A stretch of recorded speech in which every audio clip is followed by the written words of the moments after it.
everyone. I just wanted to let you know that my book is available on Amazon, Behind the Pink Ribbon. You can pick it up digitally or in the print format. Thank you so much to all of you that have already purchased the book and those that have provided the feedback for it. On this episode, I had the opportunity to sit down and talk with Desiree Hardge. She's the VP of Development for Don't Be a Chump, Check for a Lump. We talked about the founder of the organization, Holly Rose, why she founded the organization, the different supports and services that are provided, and then we also talked about the different fundraising events that they have going on this month. I think you'll enjoy it.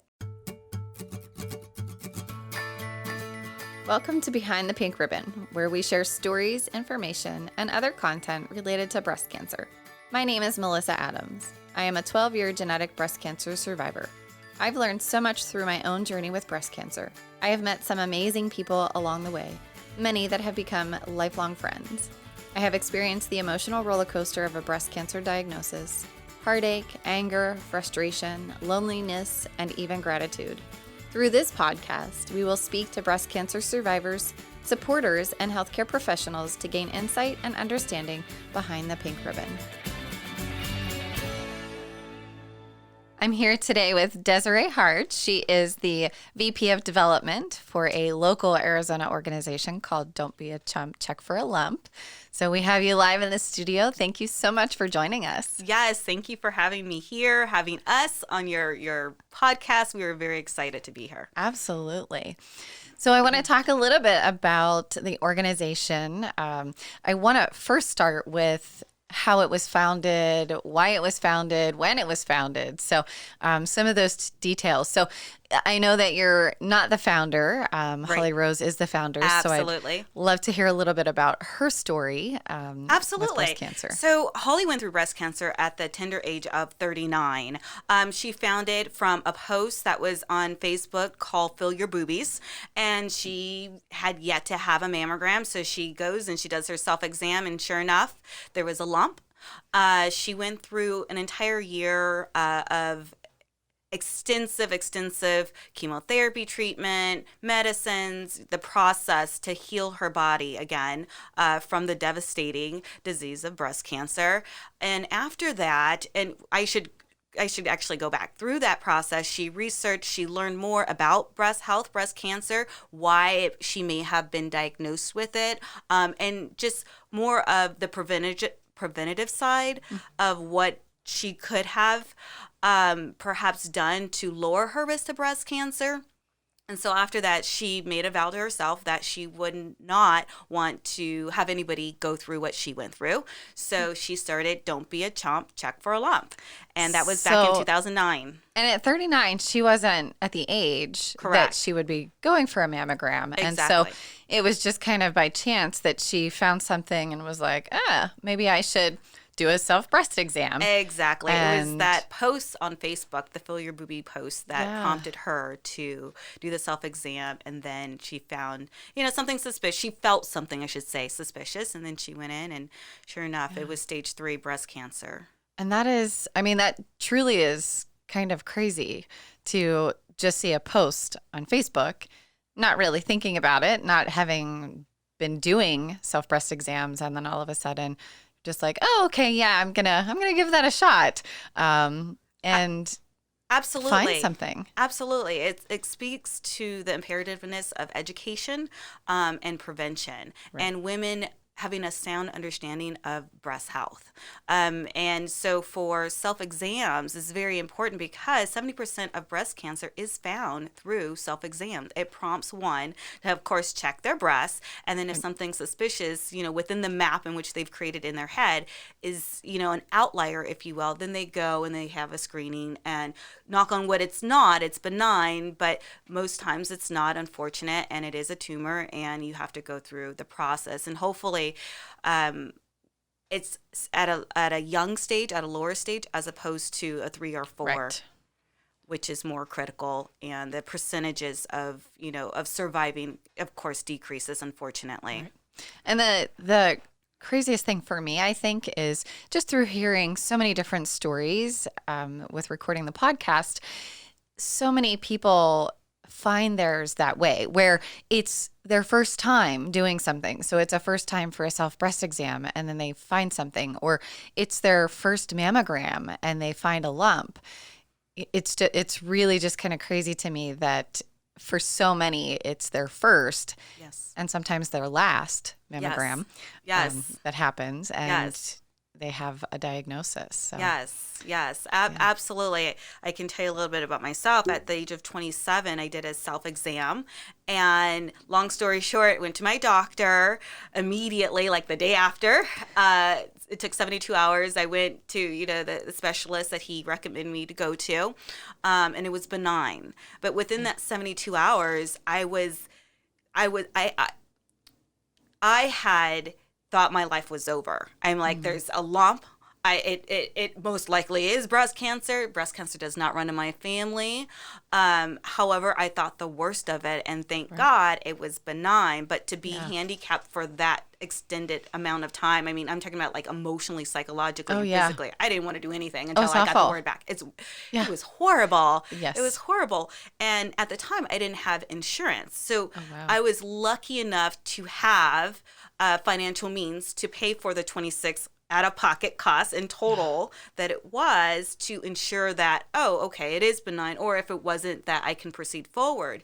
And I think about the women that don't have that opportunity to have immediate contact to their OBGYN, and then also to have those resources available to where that they can go if something is found, and receive the proper care, needed. And it's not only the physical aspect, it's also the mental aspect. Oh, absolutely.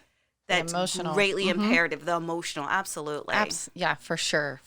So there were a couple of things that you talked about, and I think we'll touch on those a little bit later as we talk about what services and supports are provided. Yes. So when was the organization founded, and what was it that Holly felt was missing that prompted her to even start this organization? Great question. So it was founded in 2009, and what she found that was missing was prevention and education. A lot of women and men, because we see there's an increase of male breast cancer within the last 5 years, 10 years, they don't have the breast health education or the prevention tools to lower the risk of breast cancer. And so for her, she was doing everything in her normal life that she's done for the last up until that point 39 years, from nutrition and wellness to exercise, but that wasn't enough. She didn't know what she didn't know, which a lot of people don't know. You don't know what you don't know. So once she started doing the research and having a sound understanding of breast cancer, that's when she was like, okay, this is something, if I didn't know and the people around me didn't know, who else doesn't know? So let's start educating let me start educating not only my community, but also local Arizonans on breast health, breast cancer, and how to lower your risk and preventative measures. Instead of just treating, why don't we talk about prevention? Oh, I love that. Yeah. I love that so much. And I think that is part of that piece that's missing, is it's the prevention and the education, and especially for women who are under the age of 40. Yes. We are very much dismissed. Yes. As, being overly cautious or, hypochondriacs or whatever, because it's not typical for somebody that age to be diagnosed with breast cancer. But because of people like Holly and the organization, we have been given a louder voice. Yes. And so I think you're right that, so many people just are not aware of the things that they should be doing to help prevent breast cancer. Absolutely. Absolutely. It's gotten better. And people are now, they're sick and tired of the same old, right? They want better. They want to live better. A better tomorrow only can come today. And longer. Longer. And they want to be healthy. Yes. They want to have a whole health, not just the physical, but again, going back, I'm a real big person on the mind, body, and spirit. Yeah. It goes back to all three. And if we don't have that equilibrium in all three, then we start seeing what we've seen in previous years and decades, and that's the devastation of cancer in general. Right. Yeah, and that's a great point. I mean, I think you really, I love that you're hitting that nail so hard in terms of that mental and the emotional, the mind, body, the spirit, because so many times the focus is only on the body and how do we heal that? And coming from 12 years ago when I didn't have the things that were available today, it was really truly only on the body and how do we heal the body? And I was a mess emotionally, and my soul was just torn apart. Yeah.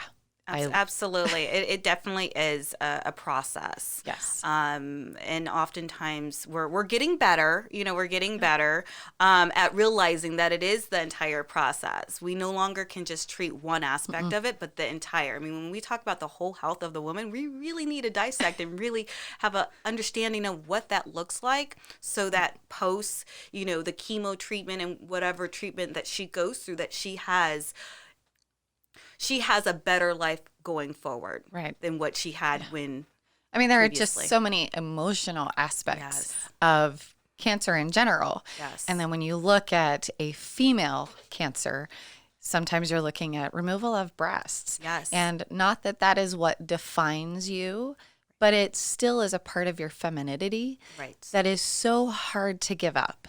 Absolutely. And, losing your hair is emotional. And not just hair on your head, but your eyebrows and your eyelashes and hair on the rest of your body. Yes. Those things are so emotional. And I get that doctors are, that's what their training is. Their training is to treat the disease. Yes. I get that. But we definitely need to have organizations and other supports that help us to deal with that emotional aspect. Absolutely. Absolutely. So I love what you guys are doing. Thank you. Thank you. Yes. Thank you. So let's talk a little bit more about the organization and some of the things that you do to help support people with the prevention and the education piece of it. Absolutely. So like we just, talked about the whole education, wellness, and prevention. It's one of our programs, one of our 3-tier programs where we go out, we give presentations. We have an annual magazine that we publish. So we'll be coming out with the 10th edition in January of 2020. And that's a 72 spread. Wow. And a lot of love goes into that one. I'm sure. And a lot of course of work. And I'm losing my train of thought. I apologize. That's okay. And so with that, we give them out to doctors' offices, we give them out to hospitals, to organizations, corporations, and anywhere we can spread the word in regards to breast health, breast cancer. And in the magazine, we talk about, tips. We give tips, I should say. We give testimonies. We have spreads on doctors that talk about breast cancer that are in that realm, that see patients day in and day out. And then also tips of, how to lower your risk to breast cancer and prevention going forward as you continue in your daily life. That's awesome. So that's one program. Yeah. And 72 pages. Is that a lot?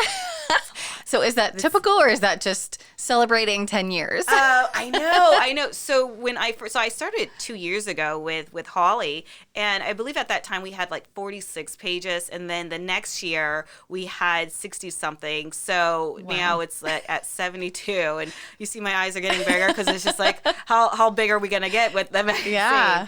And in the magazine, it's just Holly and I.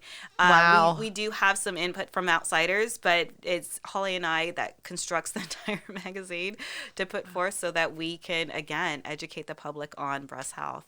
Yeah. So how would somebody that maybe isn't going to a doctor's office or somewhere where they may not necessarily get exposure, how could they get a copy of the magazine? Well, they can also go on our website. So we do have an electronic, the digital form where they can see, everything that's in the physical is online again. And then also, we have them at grocery stores. So at your Albertsons, at your fun. AJ's, at your Safeways, at your Fry's, at your Whole Foods, and so forth and so on. So we have them, throughout the valley, not just in locations where it's a medical, establishment. And are you going to take that nationwide? That's the talk, but we don't know. Not currently, but maybe like in 5 years. Yeah. Yeah, our 5-year goal. I mean, Absolutely. I would imagine that, there are so many people outside of Phoenix, Absolutely. Arizona, that would love to Absolutely. have that information at their fingertips, but they can still access it digitally on the website. Absolutely. So that's We good. just recently expanded into Tucson. So we're going, outside of Maricopa County. Yeah. So we're heading over there. So, baby steps. Absolutely. For sure. Yeah. That's, sure. that's exciting. So, Yeah. so that's one tier. That's one of what tier. you do. Yeah. So our second is our mammogram program, our mammogram and diagnostic testing program, where a woman could go on, or a man. I don't want to discount it. I love that you keep saying that and mentioning that, because I feel like, again, it's a population that sometimes gets ignored. Yes. And I shouldn't even say sometimes. I would say that a lot of times they are ignored. So thank you for making that mention. Yeah, well, it's been a population, to your point, that has been overlooked for, quite some time. And this new explosion, if you will, of men being diagnosed with breast cancer is not new, but the number and the percentage that has increased is becoming very new. Right. So our mammogram program, a woman, again, or man, can go on to our website and fill out, it's a simple application. And once we receive it in our inbox, we approve of it, and then he or she can go to Simon Med imaging or Solis mammography, and we pay for that screening. And we've partnered with them. They are our annual partner. Simon Med has over 26 locations, so they're all across the valley and national. Solis Mammography has 4 locations here, and they're actually national as well. But they can go to any imaging, and we pay that bill. And then if something is found, we also pay for the biopsy, the ultrasound, the diagnostic testing, and the pathology report. And that's extensive. So it's very extensive. Yeah. It's very extensive, and it goes back to originally what I said about my own experience and that $2,600 bill, because that's the cost, to ensure your health. Absolutely. So we want to ensure that women and men are being taken care of. And then once, if additional resources are needed, then we have those additional resources with other facilitators that can help them on that journey. Oh, wonderful. Yeah. And so are these, again, just kind of local to Arizona, or is this, you said that the imaging centers are nationwide. So Correct. Would it be available to somebody that would be outside of the state? Unfortunately, right now, it's only local Arizonans that we actually are able to provide our services to. Right. Yeah. 5 years. Our 5 years. 5 years. Exactly. We are, again, a local, based organization. And so within our community, we want to ensure that we are meeting their needs. Sure. And then once, we feel like that foundation has been, set, we can perhaps move, outside of Arizona. Yeah. That would be great. Go. That would be great. You have to set those goals, right? And you have to start somewhere. You have to start somewhere.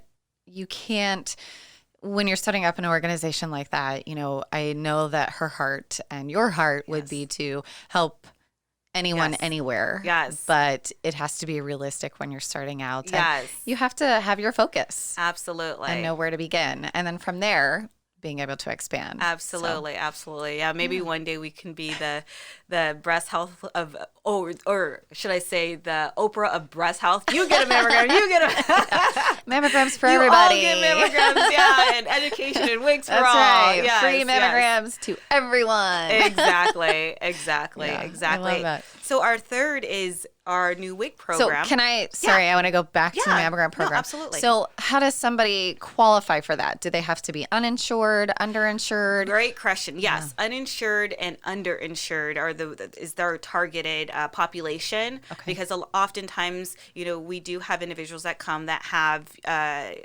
insurance, and so their insurance, it's not that we won't see them, but once the billing comes, their insurance will actually pick up that cost for that particular screening. Right. Yeah. Okay. So primarily it's underinsured or uninsured individuals. Right. Yeah. And I did a research project when I was going back to school temporarily for my, I didn't graduate. So I went for a second master's degree in social work and realized I didn't need that to talk to people that had cancer. So I stopped. But I did a research project, and what I had done it on was cancer statistics and mortality rates for individuals who are uninsured and underinsured.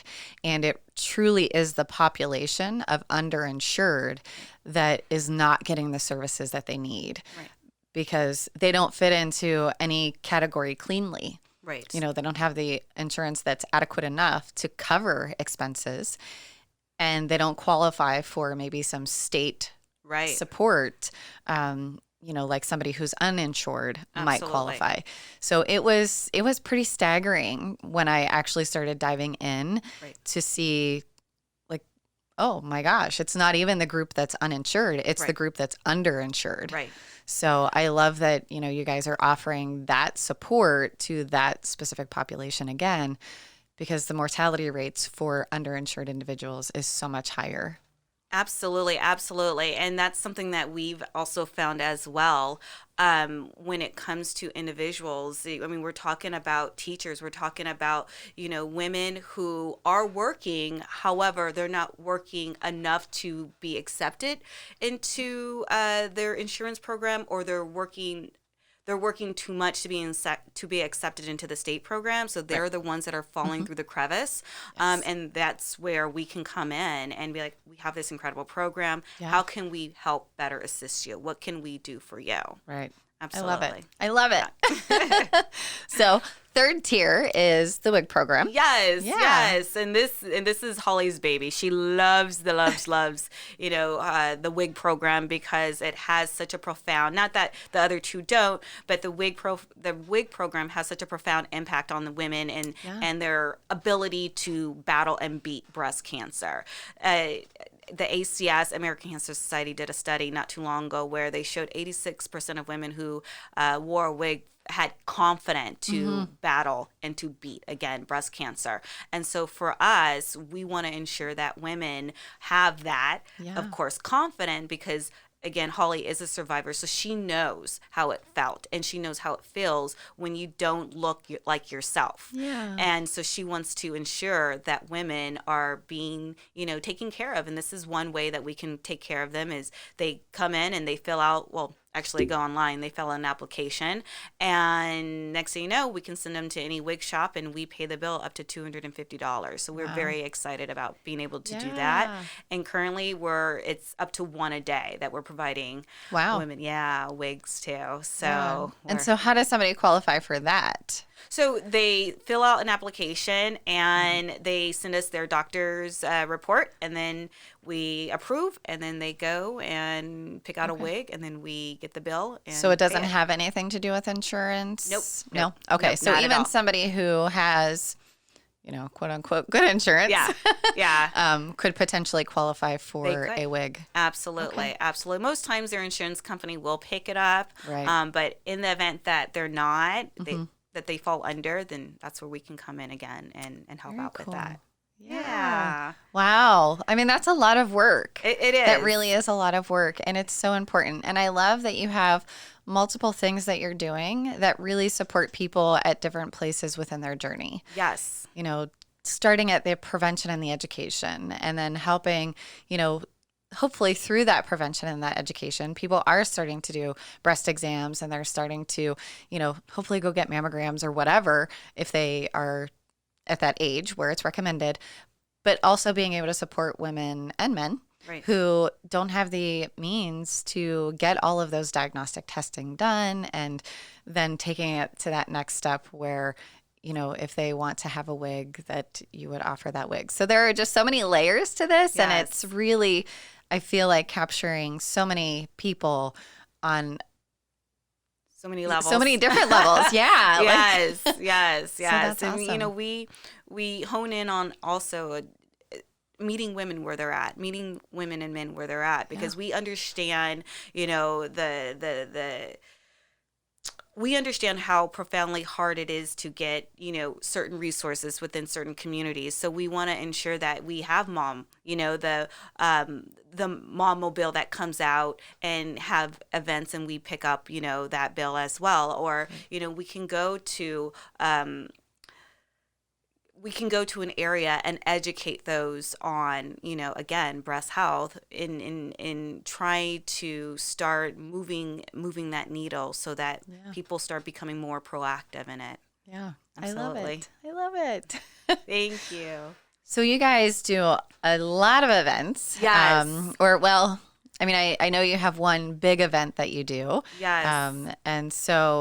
And then you also have a number of different fundraising events that happen. So Yes. let's talk a little bit about some of the events that you are typically involved in, what you typically have going on. Yes. So we actually have two signature events, which is our Wig Out Gala.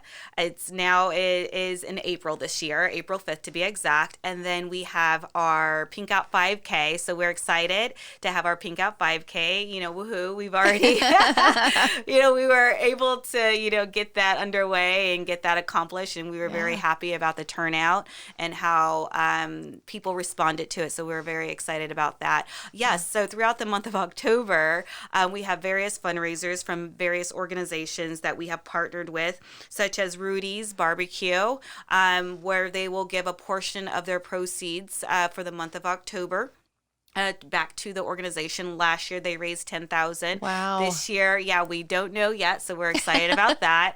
Lucy's as well, they're also donating for the entire month of October back to the organization. So we have a lot of different partners, a lot of different collaborations that happen, and you can also find that on our website at www.checkforalump.org, because there's so many that are going on, and I should know all of them, but you should be able to rattle them all off the top of your head. Yes, I know. Yeah, no, that's not going to happen, unfortunate.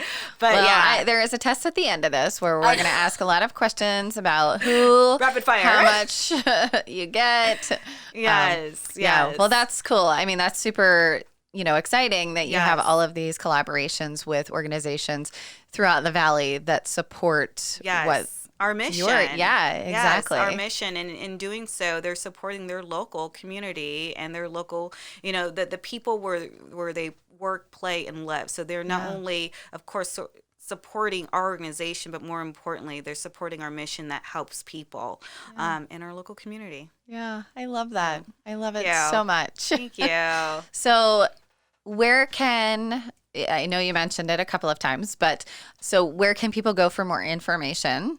Yes. So they can visit our website at www.checkforalump.org, and we have so much going on our page, on our social media page as well. So on Facebook is checkforalump.org.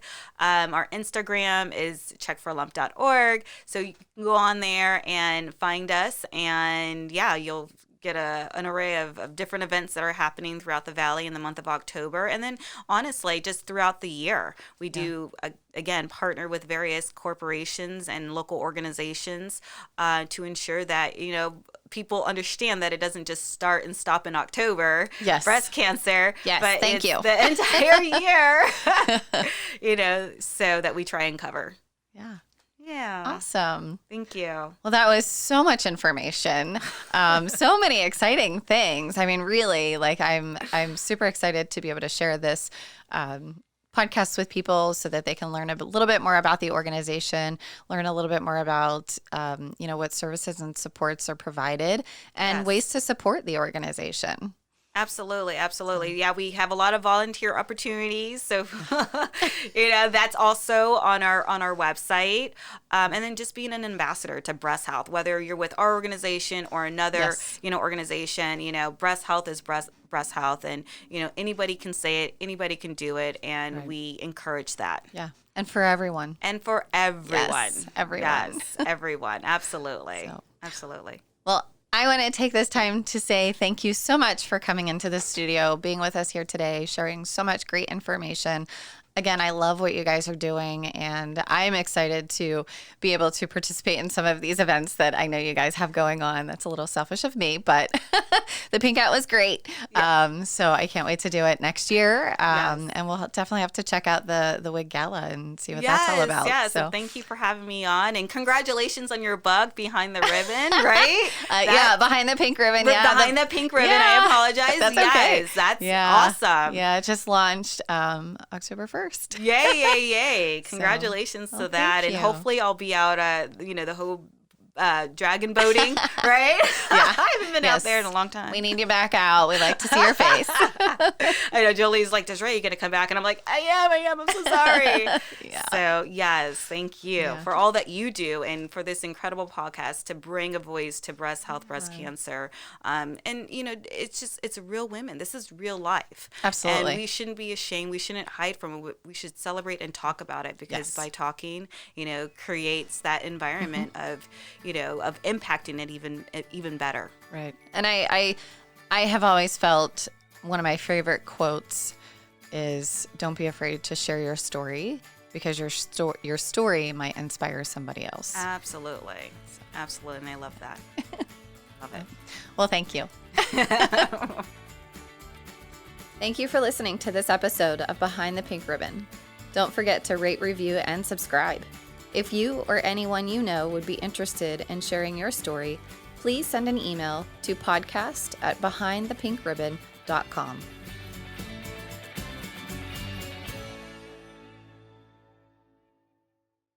You've been listening to Behind the Pink Ribbon, produced by American Creative Consulting, mixed and mastered at Riverview Podcasting Studios. For more information, please visit designbyacc.com.